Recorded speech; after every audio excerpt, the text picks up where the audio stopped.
वळूयात पुढील बातमीकडे। मराठवाड्यात 8 महिन्यात 707 शेतकऱ्यांनी आत्महत्या केली आहे। नापिकी आणि अतिवृष्टीमुळे शेतकऱ्यांनी जीवन संपवलंय। बीड जिल्ह्यात सर्वाधिक आत्महत्या झाल्याची नोंद समोर येते आहे। मराठवाड्यात गेल्या 8 महिन्यात 707 शेतकऱ्यांनी आपलं जीवन संपवलंय।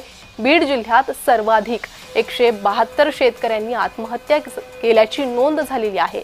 कर्जबाजारीपणा, नापिकी आणि मागील 3 महिन्यात पावसाने मराठवाड्यात घातलेला धुमाकूळ यामुळे शेतकरी आत्महत्या करीत आहेत। शेतकरी आत्महत्येचा हा आकडा अत्यंत चिंतेत टाकणारा आहे। मराठवाड्यात 8 महिन्यात 707 शेतकऱ्यांनी आत्महत्या केल्या। सर्वाधिक आत्महत्या या बीड जिल्ह्यात झालेल्या आहे असं आकडेवारी सांगते। तर नापिकी, अतिवृष्टी या सर्व गोष्टींना कंटाळून शेतकऱ्यांनी मृत्यूला कवटाळलंय।